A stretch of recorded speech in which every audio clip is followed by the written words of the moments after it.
You know, you encounter this idea like all the time in everyday life. The idea that if you just aim for the average, you're probably doing okay. Right, like checking your average heart rate. Yeah, Oh, yeah. exactly. Or, the average rating on a product you want to buy or the average return on an investment portfolio. I rely on it. We do. We rely on the average to tell us if things are fundamentally working. But what happens when optimizing for that average is actually a mathematical trap. And that is such a fascinating It tension. really is. So, today on the deep dive, our mission is to unpack a massive paradigm shift in a field where aiming for the best average scenario actually guarantees a catastrophic failure. Yeah, we are pulling from two really detailed, highly technical analyses today, and they tackle the incredibly high stakes world of computer chip design, Specifically, something called FPGA global placement. which, I mean, if you're not a hardware engineer, probably sounds like a total wall of jargon. Oh, absolutely. But the stakes here are just massive. Right. So, an FPGA is a field programmable gate array.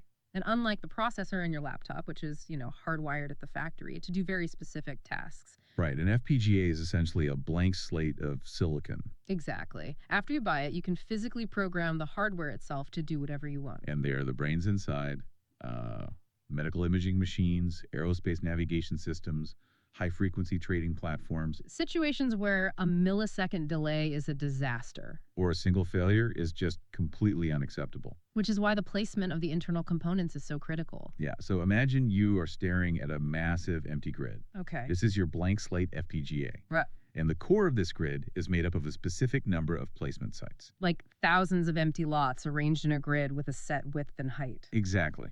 And surrounding that grid is a dedicated peripheral ring. The I/O ring. Right. That ring handles all the input and output. It's the communication gateways that connect your chip to the outside world, like the rest of the circuit board. And your job, basically, as the chip designer, is to populate this grid using what's called a netlist, Yes. which is your master blueprint. It gives you a list of all the tiny individual circuit modules you need to fit onto this grid. And crucially, all the wires that need to run between those specific modules so they can actually talk to each other. Right. Your task is to assign every single module a physical home on the grid. That is the core physical problem. And, for decades, the holy grail in solving this problem was minimizing the total amount of wire used across the entire chip. Which, I mean, the logic seems completely bulletproof. It does. If you use less total wire, the chip consumes less power, The signals travel faster. and it costs less to manufacture. Makes total sense. The technical term the sources use for this traditional benchmark is HPWL, which stands for half perimeter wire length. Right. And to visualize HPWL, you can just imagine drawing a tight rectangular box around a group of connected modules. Yeah, and the HPWL is simply half the distance around the outside of that box. It's a very fast, efficient way for an algorithm to, estimate how much wire a specific layout will actually need. And algorithms love HPWL. I Mm. mean, they can crunch the numbers, shuffle the modules around millions of times, and spit out a layout that minimizes that total bounding box distance. And the results often look spectacular on paper, right? Oh, yeah. The analysis we are looking at gives this really striking example. It's a traditional layout where the average wire length across the whole chip is an incredibly tight 15.2 millimeters. Which sounds like a total success. Like you take that to your boss, you get a promotion. You would think so. But the sources frame this exact scenario under a big, bold warning about the illusion of the average. Right, because that 15.2 millimeter average is hiding a devastating secret. Exactly. By instructing the algorithm to only care about the total pool of wire length, the algorithm basically figures out a cheat code. It realizes it can make thousands of wires incredibly short. Right. And in exchange, it allows a handful of individual connections to grow absurdly long. The math checks out. The math checks out, but the physics completely break. Right, because the example detailed in the research shows a scenario where, despite the great average, a single wire stretches out to 450 millimeters. That is massive. It's huge. And here is where the physical reality of silicon destroys that mathematical illusion, because wires take up physical space. Yeah, when you have a massive wire routing all the way across the entire chip, crossing over hundreds of other modules. It acts like a massive multi-lane highway. Exactly, trying to force its way through a dense, historic residential neighborhood. It essentially bulldozes everything in its path, creating critical congestion. And the routing software, The system that actually has to lay down the physical copper. It looks at that 450 millimeter wire and simply cannot find a physical path for it without short circuiting something It else. throws a fatal error. Unroutable path detected. And in chip design, a single unroutable wire breaks the entire design. It doesn't matter if 99.9% of the chip is perfectly optimized? The chip is just a useless piece of sand. Basically, yeah. It's like managing a team project where the average productivity of the group is absolutely stellar. Everyone is working at 120% efficiency, getting things done in record time. But one person, just one single person, does absolutely zero work. Right. They don't deliver their crucial piece of the final presentation. It doesn't matter how great the team's average is. You still fail the assignment. Exactly. But if the average is a trap, how do engineers avoid it without, blowing up the total cost of the chip? Well, that failure is exactly what triggered the fairness-centric paradigm shift. Mhm. Engineers realized they couldn't just add a rule saying, hey, don't make any long wires. Because traditional algorithms would just overcorrect, right? Yeah, they would make all the short wires longer, which blows up the total cost and introduces terrible signal delay across the board. So the solution requires a completely different philosophy. And in this context, fairness has a very strict mathematical definition. It does. Instead of trying to minimize the total wire length, the fairness-centric model changes its core objective function. To minimize the absolute maximum wire length, it focuses entirely on the worst case scenario. Right, the focus shifts entirely to that failing student.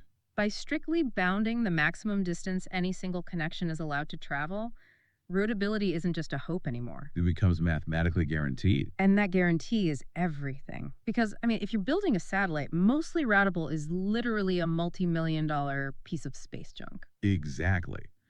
But to guarantee this, the system needs a very precise way to measure physical distance on the chip.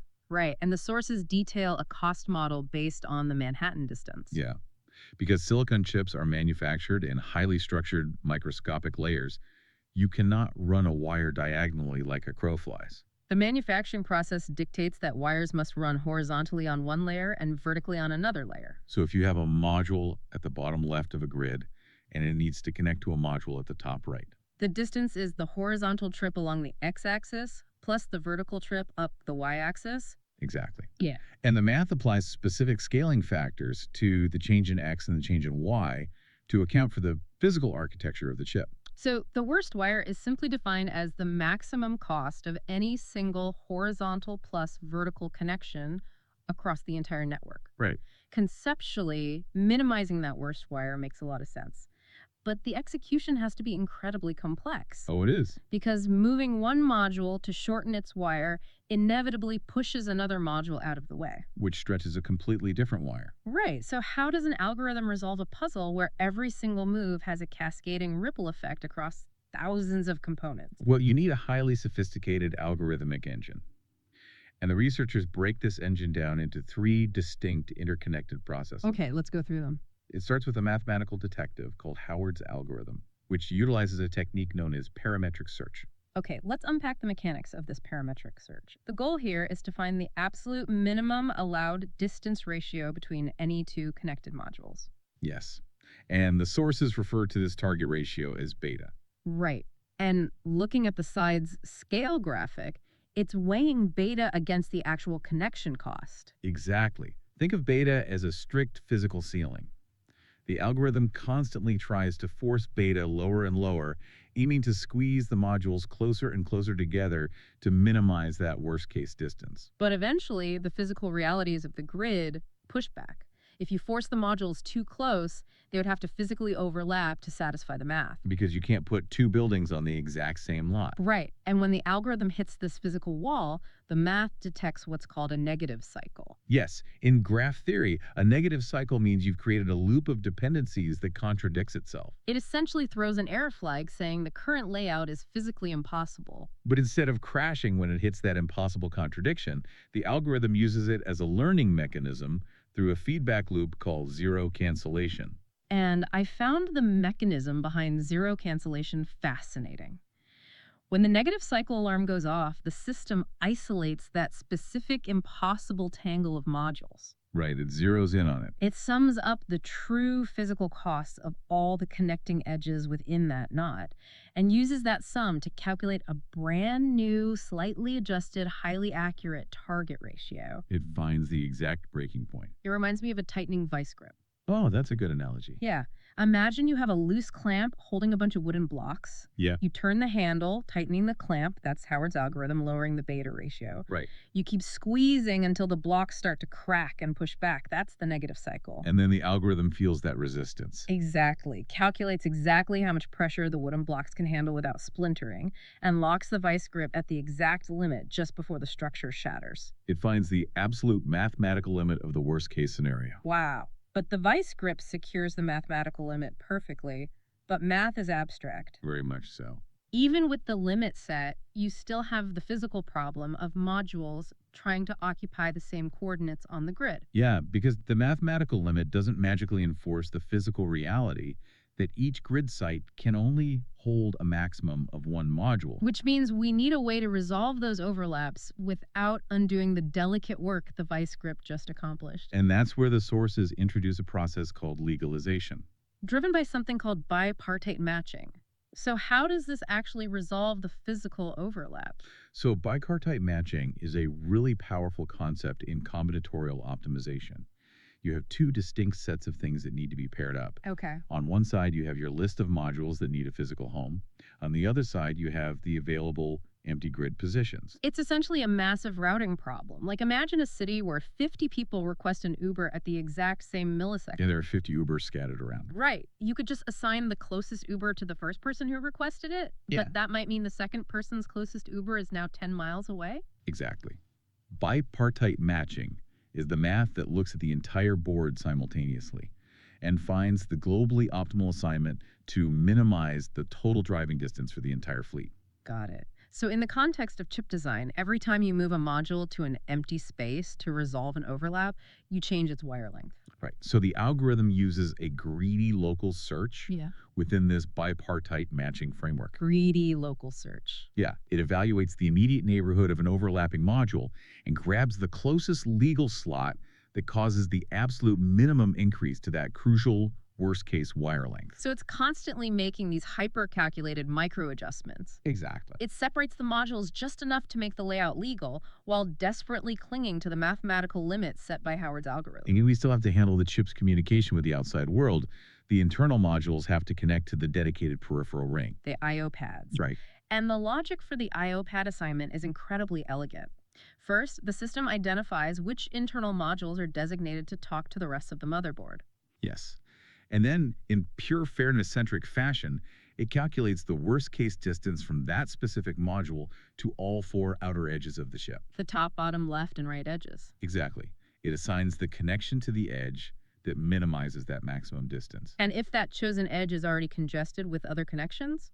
It utilizes a similar legalization process to find the next best available spot, ensuring the gateway to the outside world doesn't suddenly become the massive bottleneck that breaks the chip. I mean, I'm looking at these processes, setting the mathematical limit, resolving the physical overlaps, assigning the external gateways. They are brilliant in isolation. They really are. But if Howard's algorithm moves a block to optimize the math, and then legalization moves it again to fix an overlap, aren't they just constantly undoing each other's work? That is a very real danger. How does the system finalize the layout without trapping itself in an endless loop of corrections? That potential for conflict is resolved by the structure of the full iterative flow. They avoid stepping on each other's toes by alternating axes. Okay, how does that work? Well, the process kicks off with an entirely random placement. Just modules scattered chaotically across the board. Right. Then it applies the vice grip Howard's algorithm, but only on the x-axis. Oh, it exclusively squeezes the horizontal distances. Exactly. Yeah. Once the horizontal math is set, it runs the legalization process on the y-axis. Wow. It fixes the physical overlaps by moving modules vertically, which preserves the delicate horizontal optimization it just calculated. And then it assigns the I/O pads, and then the whole gear flips. Right. It runs the mathematical vice grip on the y-axis, squeezing vertically, and resolves the overlaps on the x-axis. Round and round the loop goes. That is so smart. And the visual data they provide for this alternating flow is incredibly striking. It's like a staircase. Yeah, they chart the worst case wire length iteration after iteration, creating a graph that looks like a steep staircase going down. They call it a monotonic descent, meaning the worst case wire length drops predictably and consistently without ever spiking back up. And the numbers validate the entire theory. It starts with this massive initial spike of 150. Right. Then the x-axis optimization kicks in, and the worst case drops sharply to 95.